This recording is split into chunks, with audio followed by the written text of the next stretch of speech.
Yeah, no, it says live. Okay, Yeah. we're good. Okay. Yeah, and that way if somebody comes in late, they can pop up the recording. I'll put the link in an email. And I do have the links to the previous one too, if somebody wanted to go back and look at that. So I put together some notes, just some things in general. Uh, the suggestion was made to do individual assignments. So as of now, we've disbanded the partnerships for assignments. So the assignments going forward will each take sections, and I'll make a note of who's doing which section. Um, and just a reminder that when you do submit, uh, if you're submitting an assignment, which I'm just going to submit all the assignments, that way I'll just be CEO. Oh no, I'll be CEO, editor, and submitter. That way nobody has to worry if it got submitted. But everybody else, for each assignment in your own personal iLearn, you need to submit the list. I'll try to uh, copy everybody on the email with the assignment that I turn in. And with that, my little table of who submitted it and who participated. And I mentioned in the email that I might be a little less lenient as far as the participation, and I might put in there a percentage of submission, that type of thing. If you've looked at the previous submissions and you recognize your work, then you're definitely participating. If you're not seeing anything in those and you didn't submit anything, then in the future those would probably get little or no participation credit. So far we've been getting pretty good grades, 98, 99 on the strategic map. I don't know if you guys can see feedback on yours when he. It says we're just supposed to check with our group leader. Okay, then I'll try to share the feedback on the strategic map. He put excellent research and analysis on the one bubble chart that had ADT up at the top right and all the other companies down at the bottom. He suggested that if we want to kind of look at more detail for the market, we could take out ADT and that would spread out all the other companies so we could see kind of where we fall as a new entrant to the market. The business model, he took our Word document and added comments to the side. So a few minutes ago I emailed that to everybody, so if you want to open that up and look at the comments on the side, you can do that. So far so good. This week we basically have 3 assignments. The first is the 5-year financials. And if you've looked at I'm going to go ahead and share my screen with the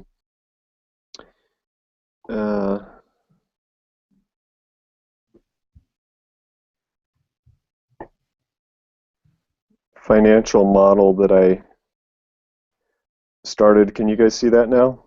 Yes. And I read over the assignment and I wasn't sure exactly how far to take it. And this took quite a bit of time. Now that I go back and look at it and look at the assignment for this week, I think the main part that we were supposed to do last week was just this section right here under assumptions. Average, and these are the assumptions that I came up with: average monthly revenue per customer, average revenue per subscriber, advertising costs, and then how many markets that we were going to target initially. And so basically I'll run through the first month here. I think the assumptions were basically what was wanted last week, and so I think I did the income statement, which is really part of this week's assignment under those 5-year financials. And so what I did is I made some assumptions that pre-launch the company would spend some money starting up, and the major amount of that would be 6 months of admin cost at about $32,000 a month for technical people and uh, things, setting up website, that type of thing. And then 2 months prior to launch, then we would start doing some educational advertising to drive traffic to a website, as well as to take pre-orders and start educating people in our markets. And then also the admin costs would be working with the manufacturer to develop the product. And so then one of the questions I had that I've sent an email to our instructor is, for this week's assignment for the financials, should we include the 6 months in our first year financials? Because it's really going to skew it. The first 6 months there will be no revenue, and then revenue will start coming in. So I'm going to see what he gives us as far as direction, whether he wants our first year to be the first year starting from launch or include that 6 months. But either way, so then what we're assuming is that we'll pick 5 markets. Now, one of those markets will be internet, and the other 4 markets will be geographic markets. So, Los Angeles, Phoenix, Denver, and Columbus, Ohio. Whatever we want to pick, and part of that will go into. Part of picking that will be part of this week's marketing assignment. Okay. And so then for the first 12 months, we'll have 5 markets, 5 markets, 4. 5 markets each month, like adding, or the same 5? We'll have the same. We'll have 5. We'll focus on 5 markets the first year. And then in year 2, we will, let's get over here to year 2. So then in year 2, we'll increase. Our expansion will be a 150% expansion rate as far as markets. So year 2 will go to 8 markets, year 3 11 markets, year 4 17, and year 5 25 markets. The growth rate within those markets would be 2% month over month, so a 24% growth rate. And then after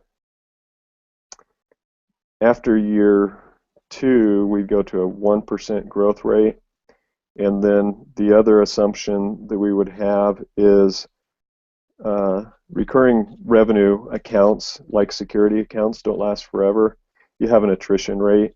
14% is really high, so that would be considered conservative. Hopefully we would be under 10% attrition, which means we would lose 10% of our accounts each year. So hopefully it's a good product. People see. Based on like historical data that you've seen, or? Yeah, that's for security systems. The one thing, it's interesting. There's a lot of data with attrition rates. A lot of it has to do with ease of switching. When you have a hardwired system that only works with one alarm monitoring, the attrition rate's lower because it's harder for people to switch. They got to buy a whole new system to switch. Mm-hmm. The more people pay for a system, the lower the attrition rates are. They see more value in it. There's a lot of free alarm systems out there where you get the system in return for a 3-year contract, and a lot of people cancel at the end of the 3 years because they don't see the value in it. Either they don't use the system, it's not an easy to use system, or because they didn't pay anything for it, they don't value it. So they're more likely to drop off or cancel their service. Other things that influence attrition would be form of payment. If they're on automatic payment, there's lower attrition because it's just automatic. They don't have to write a check every month. If you have to write a check for a bill every month, you're basically making a buying decision every time you write a check. So at some point you say, why do I have to pay this anymore? But if it comes out automatically, people factor it into their budget and just keep paying it. Um, so that comes into play when we look at the total cumulative number of accounts. So then the assumption is that each of those markets will generate in month one 60 accounts. So with 5 markets, that would generate 300 accounts in the first month. So then based on those numbers, then here's our revenue and expenses based on those numbers. And this is a pretty tricky calculation to come up with, because the next month we're going to assume that 1% growth rate, and so we're going to assume each market does another account that month, new account. So you've got a total of 606 accounts cumulative, but you only have 306 new accounts. So your $249 initial revenue per customer is only on the new accounts, but your monthly recurring revenue, that monthly fee they pay, is based on 606. Does that 606 take into account the attrition rate? No, because you're not going to have people in the first month canceling the second month. Okay. Because when do they typically cancel? By the end of a contract period, which is what? Yeah, and we really haven't decided if we want to have a contract period. It's kind of the nitty-gritty that you could discount the 249 in return for a contract and maybe the length of the contract. So it's 249 without a contract. And that's a big selling feature, is, we don't lock you in to a contract like other providers do. So that can be a selling feature. But then, like I said, you can say, but if you want to lock in your rate of $34.99 so that it doesn't go up in a year or 2 or 3, then you can guarantee your rate by signing a 2 or a 3-year contract, and in return we'll give you a $100 discount off your initial equipment. So there's a lot of things you can play with there, and when you have these models, you can plug different things in and see what reducing it does. And unless you can kind of project an attrition rate, and again, that's pretty hard to do too. But you can kind of play with the numbers, because you can say, well, if we can get 60 accounts per market at 249, could we get 100 accounts at 199, and play with those price points. So, in an initial business like this, you might want to have a test market where you do that. You run ads that show, a different price point, and you look at your response per advertising dollar. So there's a lot of research that you can use to fine-tune these numbers, but I don't think we're going to be getting into that initially here. So those are so that's how the projections work. Now, when you get to year one, the cumulative for year one, it's pretty easy because you can just add up all the months.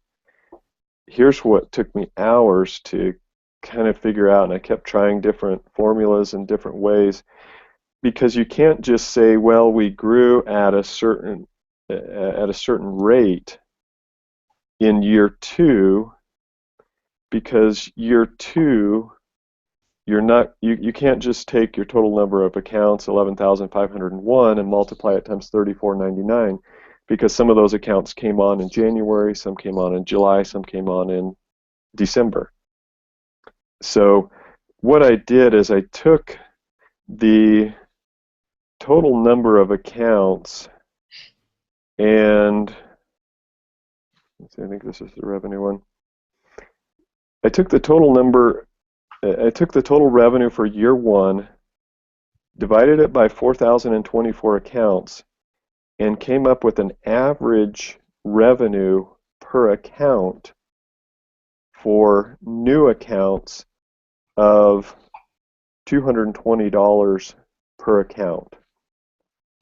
So I figured, okay, so for each new account we put on, you should you should average $220 of revenue in that year that that account was put on. Again, some it's only $34, and in others it's $300. So then I took the total number of new accounts, total accounts minus accounts from year one, multiplied that times 220, and then added in the revenue from the previous year, which now that I'm talking it out, that's not exactly correct because I should do 4,024 times 34.99 because in year two, all 4,024 are going to do 34.99 times 12. So anyway, so those are the assumptions that we made. Okay. And then that just flows down into the income statement, which is this week's assignment, which is pretty much already done. And so it really shows when you go over here to year 1, 2, 3, 4, and 5, it shows a $1 million loss in year one, and that doesn't, I'm trying to think, that doesn't include the 400 and The pre-launch amount. yeah, the $412,000 of pre-launch investment. So, but if you look at year two, that should be our break even because we got $440,000 in profit. And then, but it doesn't. Wait. Let's get down to gross here. Yeah.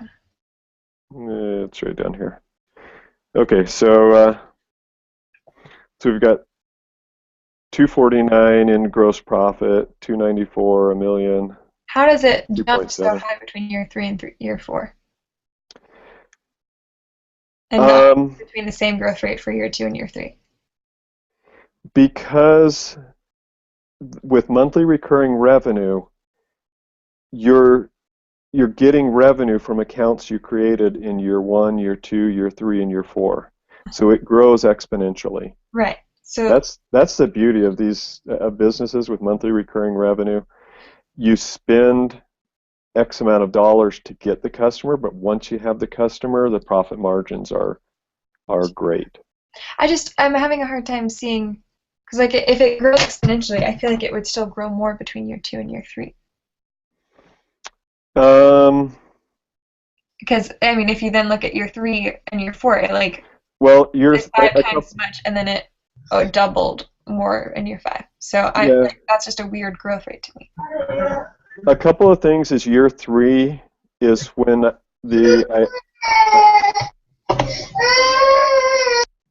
year 3 is when I kick in the attrition. Oh, okay. So so are you thinking for contracts for year 3 or just for people leaving, or? Yeah, like I said, it's not super scientific, but you have to, if you're going to be honest with investors, you gotta throw that in. And like I said, you can say, well, I'm being real conservative. I think we've got a great product, and as we add features to it that don't cost the customers anything more, like tying the system into their vehicle or something like that, all they do is buy the module. We keep adding value to it, then our attrition rates will be low because they'll see the value in keeping that service with the monthly service fees. So yeah, I'd really you'd have to dig into it a little deeper. So I'd have to go into the numbers, but numbers are not really my forte, so. Okay.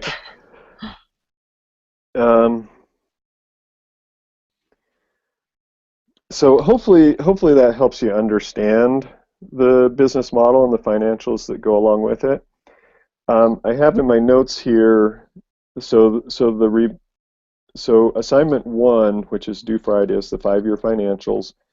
So the income statement's done. We need to do a balance sheet and a statement of cash flows, and that kind of flows into assignment 5, which is the cash flow curve. I know Travis is really experienced with this, so I was kind of hoping, and if he doesn't show up, I'll just ask him if he'll do it. I was hoping Travis could take the load on these financials and take the income statement and add to that the balance sheet and the statement of cash flows. He only has to do year 1 through 5. They don't need the first 12 months broken out for balance sheet and statement of cash flows. Okay. And then just kind of roll that data into the cash flow curve and make the screencasts for the instructor. So it's a big chunk of the assignment, but I don't think it'll take Travis very long to take the income statement and move it into that. So that takes care of the first 2 assignments, assignment 1 and assignment 5. So the assignment that I want the rest of the team to focus on is the market and customer analysis. Okay. Let me see. No, I don't have that. Have you looked at that? Let me share my screen and I'll go to that. Let me make sure I get it.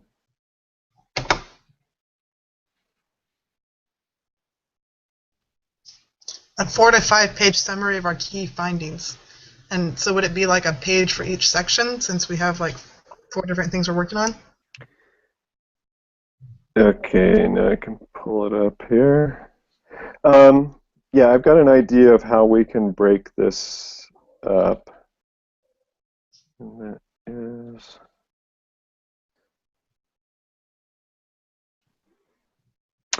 All right, so a 4 to 5 page summary summarizing your key finding. Charts and graphs are often useful means of summarizing data for this report. Think about your target market. What do you know about its size, value, and characteristics that are relevant in the development of a marketing strategy? Characterize your marketing strategy for your business, identifying specifically how the strategy is intended to penetrate your specified target market. A good marketing strategy will address, if appropriate, distribution, pricing, branding, discounting, allowances, service agreements, sampling, and promotions.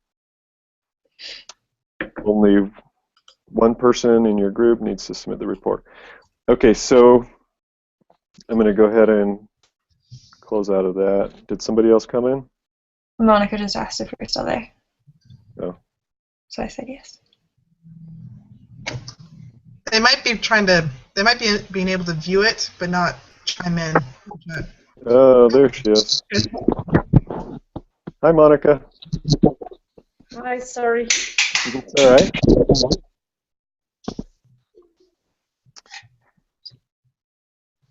Okay. Hi. Glad you could join us. I'll email the link to this video so that you can, at your leisure, view the first part that we did. Okay. So what we're talking about now is how we're going to split up the assignment for marketing and customer analysis. And so here's what I thought. I'll just kind of give an overview of what I think our marketing plan should be, and then I think what we should do is split it up and have each person research a demographic and how we would market to that demographic using our radio and television advertising.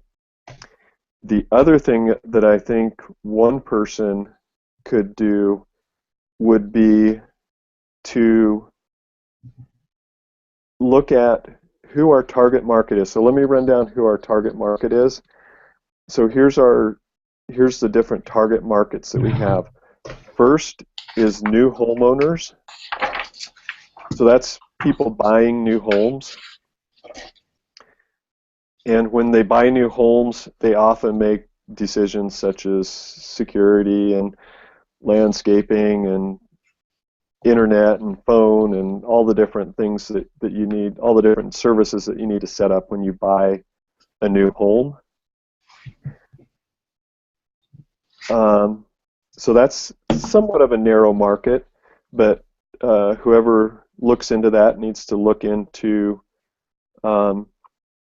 where areas where there's of the country where there's the most new home starts, demographics as of new home buyers, what age range those fall into, and then the demographics of radio stations and television shows that those ages and demographics watch. Do you have like an idea of like salaries for people who would want this, like a general range? No, but if you can research something like that, then that would kind of round out the picture. So you kind of want to put, if your part is putting together the marketing plan for new homeowners, then you're going to put that together with the key parts of the assignment. And the assignment gives you a sample one, and there's some key sections that I want everybody to do. So everybody's going to do a finished product, but you're only going to do a finished product for the real narrow segment that you're going to target. So the sections you need is a summary, a segment description, what our advantages are to that segment, the primary advantages, the buying habits of that segment, and then the marketing plan for that segment, the type and tone of the advertisement, and maybe any type of promotions that we may offer to entice that segment. Okay, so if one of you wants to pick new homeowners, then you'll do a marketing plan for that. And it can be 1 to 2 pages, because once we combine all the marketing plans, then it will be the 3 to 4 to 5 pages or whatever that the assignment asks for. So what are your other general suppositions for people, for target market? Right. So you want to research and maybe get some graphs or some information, graphs or charts about that demographic, and then how you're going to focus on attracting that demographic to purchase the product. Are you talking about demographics as in like the areas that we're going to be focusing on, or demographics as in like the type of people we're marketing to? I want one person to focus on the geographic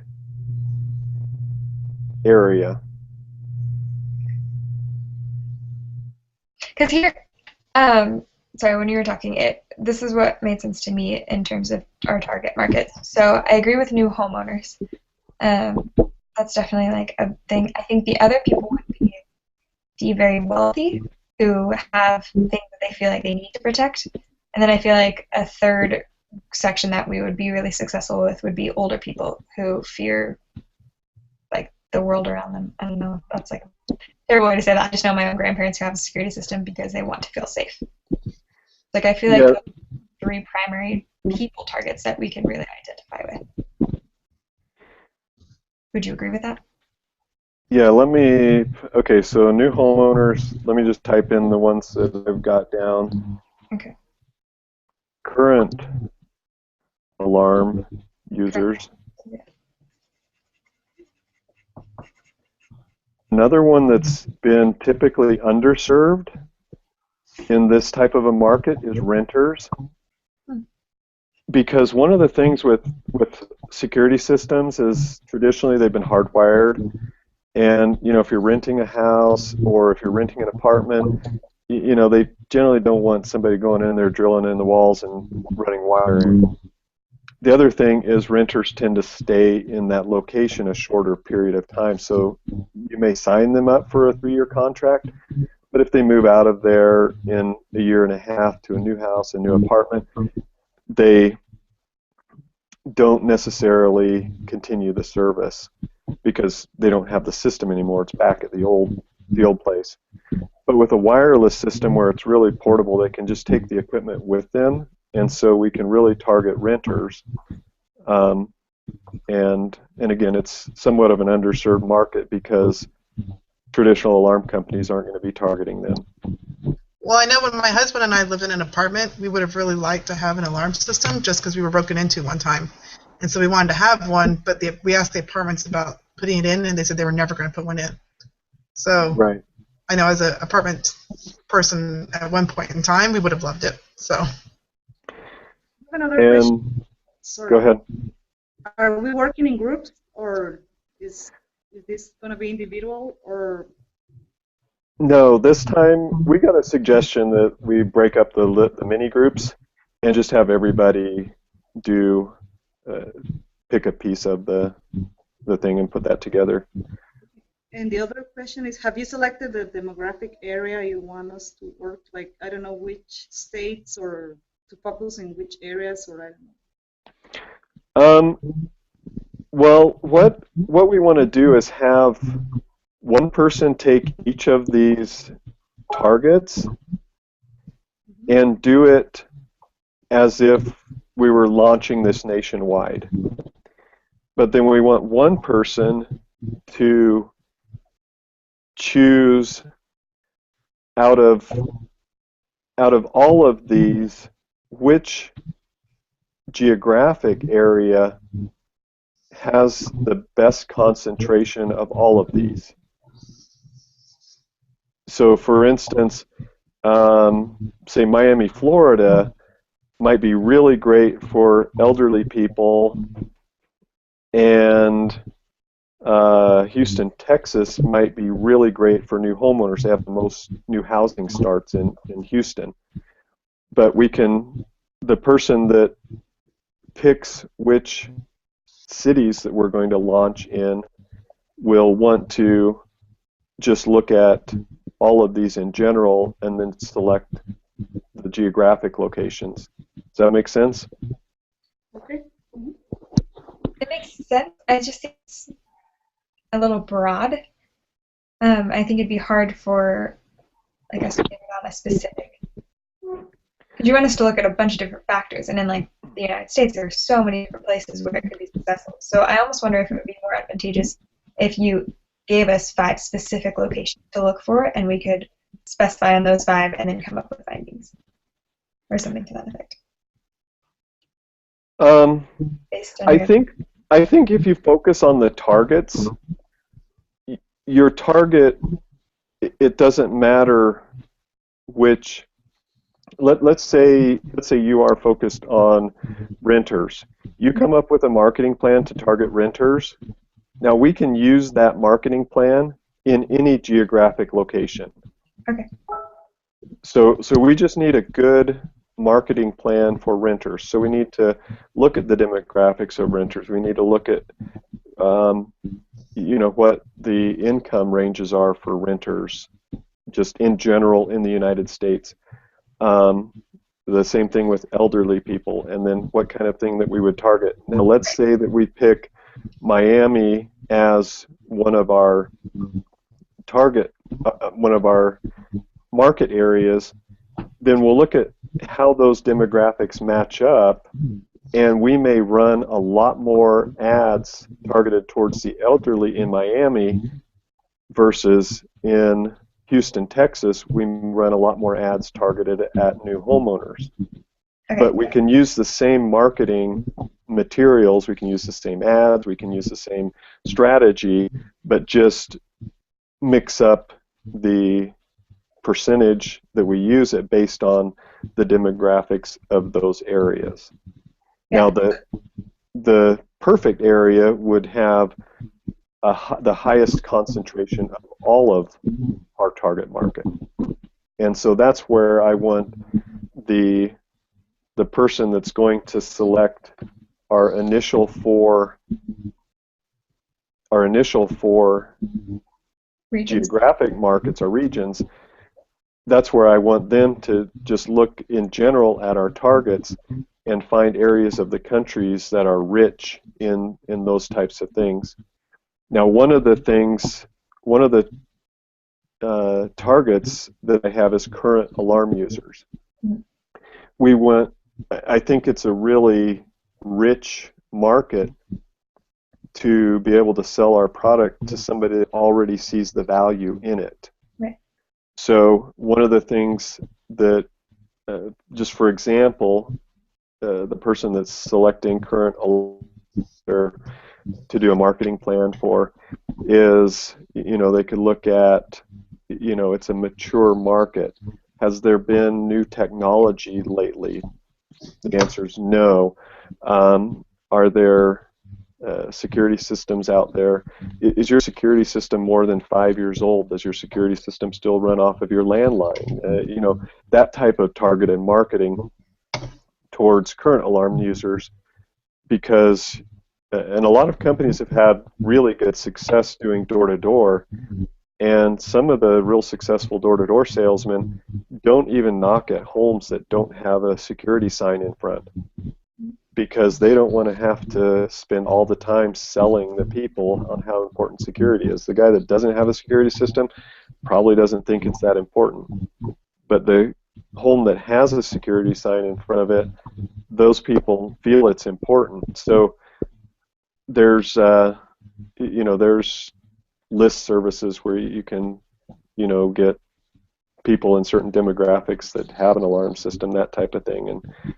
And so that's why if you have an alarm system, you might get a lot of telemarketing calls from people selling you on a different alarm system. So those are kind of examples of these different target markets that I think we can focus on. The different target markets, that makes complete sense to me, obviously, like going into that. But what I was confused about is it sounds like the specific people that we're trying to target need to have research on them before people can look into the regional geographic locations to find those same demographics within a specific place.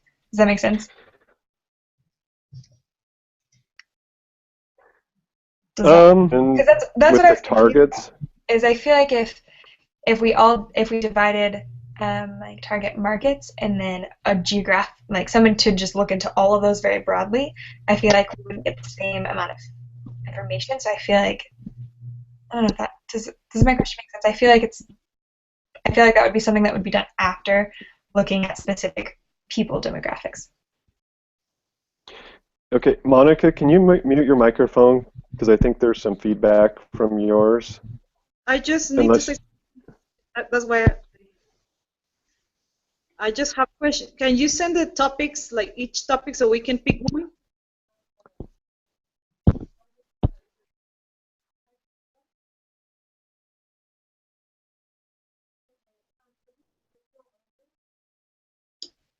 Could you hear? No, I couldn't. Monica, can you see the chat?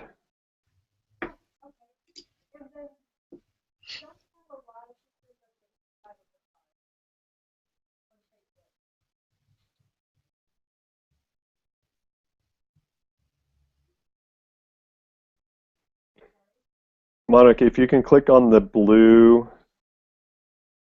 little chat icon on the top left of your screen, then you'll see the group chat on the right. I'm using my cell phone because I was late for the meeting, but then okay. So,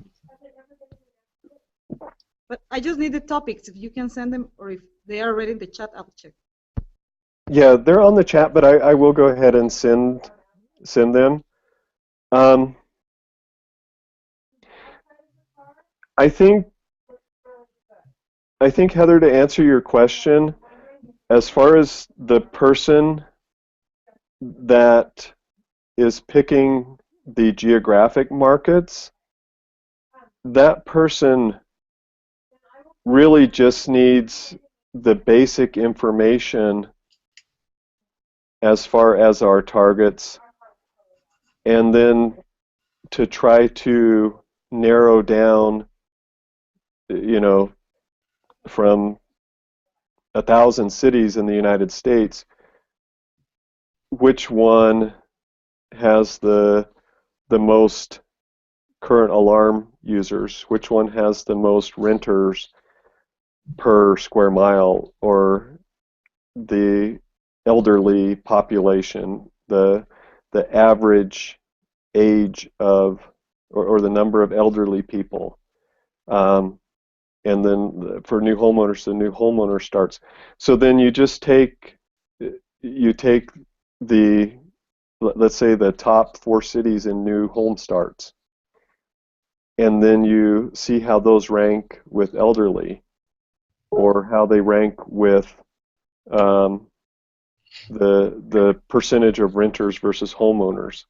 So it doesn't have to be real specific when it comes to the geographic locations.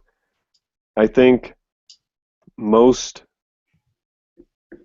major cities are going to have the demographics we need, plenty of demographics. And then, like I said, we would just need to target those demographics with the appropriate marketing weighted for how many there are in each city. Yeah, I guess it just, I don't know. I will not do geographical location because it's not one that I feel like makes sense to me without having the other information, so I'll just pick a different one. But okay, Christina, do you kind of get the idea with that? Would you want to tackle the geographic locations? So I would look up, just generally speaking, for the United States, I would look up how many homeowners or which area has the most new homeowners, which area has the most current alarm users, which one has the most renters, and which one has the most elderly. Yeah, and if they coincide. right. So I think Because the problem that I was encountering was when I think about that, I think of people who would have a high population of elderly may not also have a high population of renters or current alarm users even. And so I feel like that's just such a broad way to go about trying to compile information that you would almost have so many cities and none of them would have the combined factors, which would just make it really difficult to narrow anything down. That's why I was having hesitation with it. Well, what you need to do, the way to do this is you need to, you can't, I mean, we got thousands of markets or cities that we could start off with. You have to, pick 4, and then the next year pick 3 more, and that type of thing. So what you have to do is you have to give it a score. So like a weighted average. yeah, exactly. So once you do that, and like I said, for this exercise, we don't have to. If you want, you could pick the.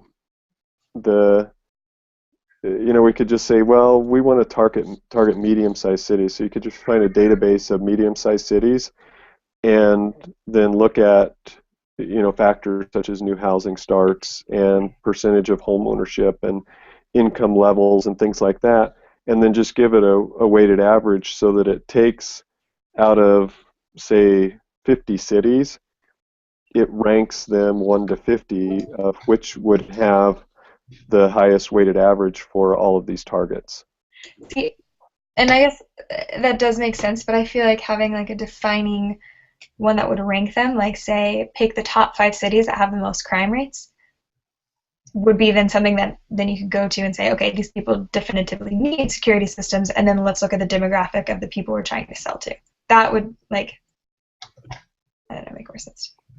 That's a good idea. That might make it real, just simplify the process. I don't know. I mean, I just think from a planning standpoint and an investor looking at it, if we looked at more than, I like where you're going with that, but I think if we just have one element, an investor might be like, I don't think they've really done their homework here.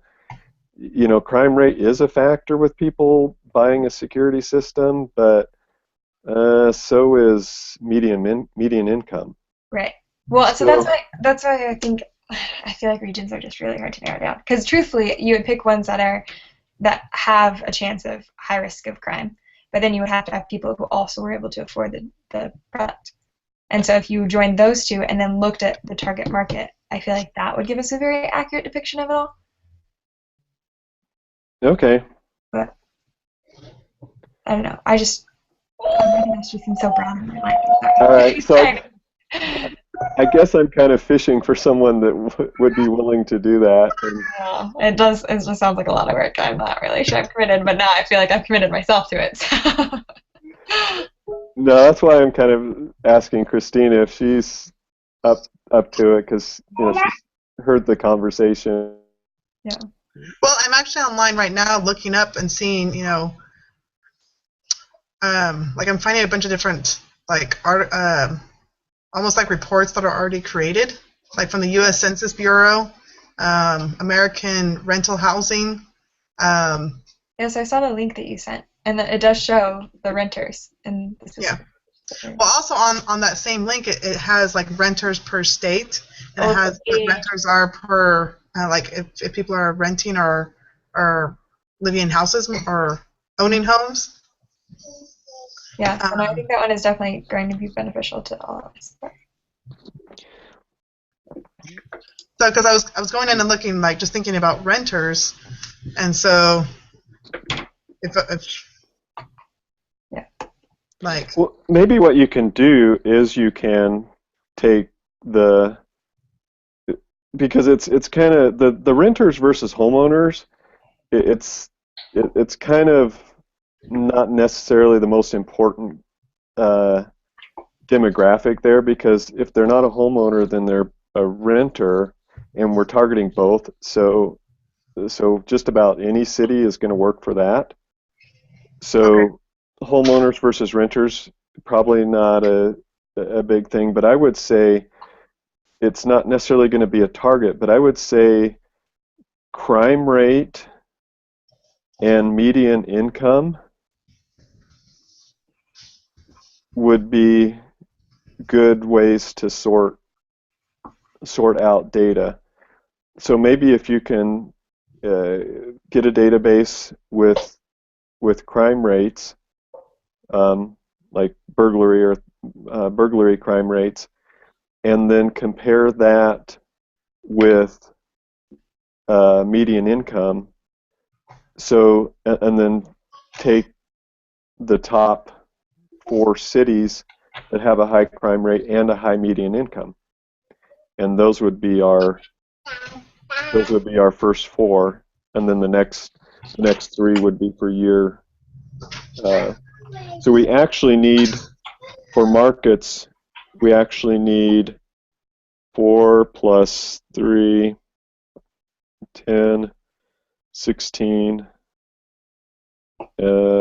plus 8, 24. So we actually need 24 markets. So we need 24 cities ranked 1 through 24. And then we'll just call those our first 5 that we're going to penetrate. 5-year targets. Does that make sense, Christina?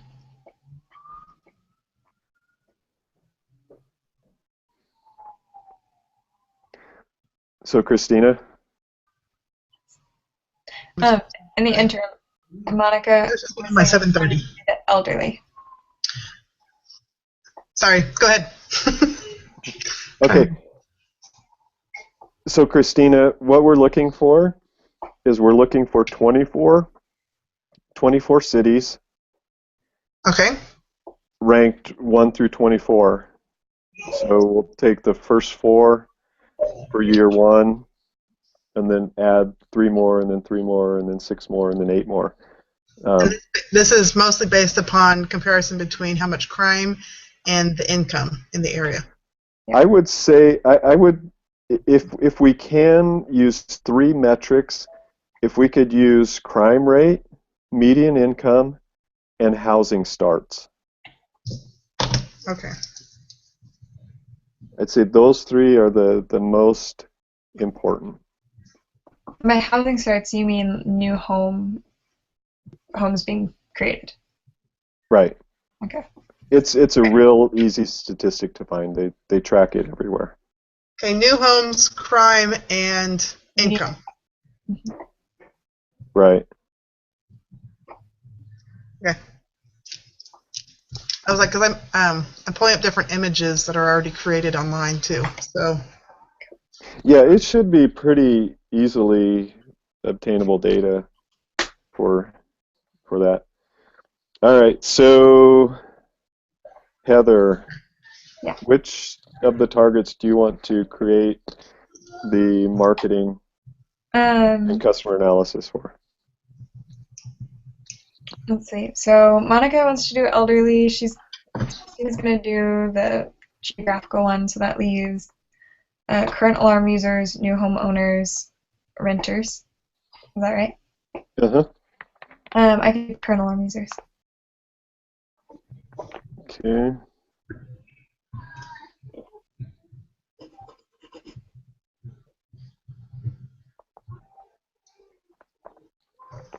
So you're thinking that I would just make a spreadsheet of like cities that have like new homes, and then like another column with like crime and another column with the income, and just create these 4 cities and then rate them pretty much? Yes, and I think what you would need to do to give it a weighted average would be to give it as a percentage of population or something. Because you could have a city that has,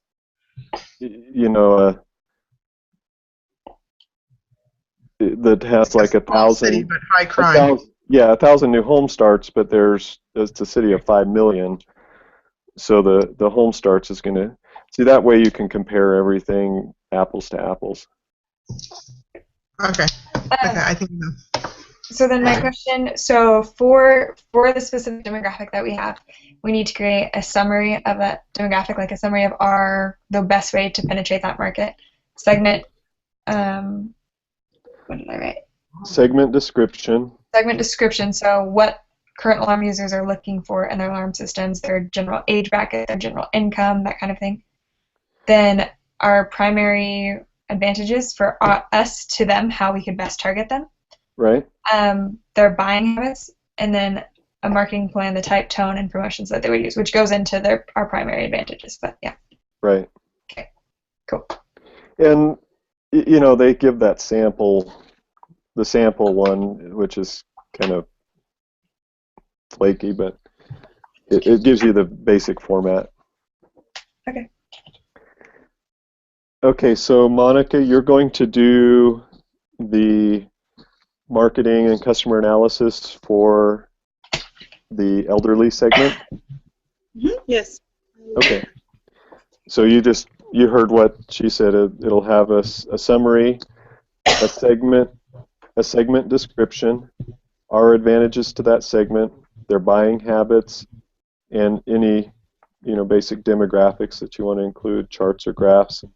Then the marketing plan, the type and tone of the advertisement that we would target them, and then any type of promotions that we might use. And when it comes to promotions, this also could be cooperative advertising. So like for the elderly, we may want to do some cooperative advertising with AARP, or like with new homes, work with real estate companies or something. Exactly. Okay. So if there's some type of marketing that we can do with that. So then the ones that we need, and I'll get with people that weren't here tonight. We need new homeowners and renters. So I think there are 3 people missing, so 2 of them can do that, and then Travis and you can work on the financial statements. Is that correct? Yeah.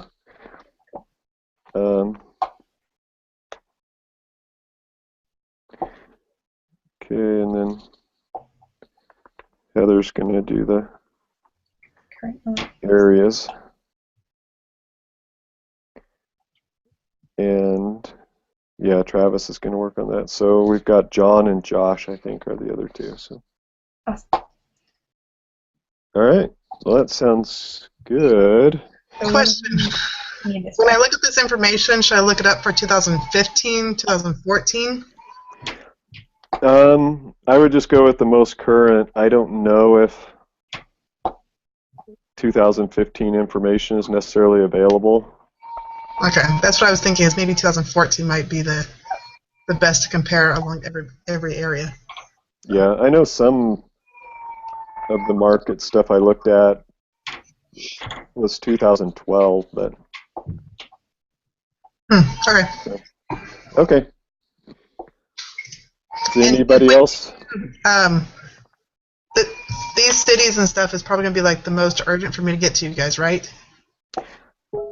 No, because it's going to be a separate part of this market and customer analysis. Because each individual person, their target is the same. The elderly we're gonna target the elderly the same whether it's in Miami or it's in Colorado. Okay.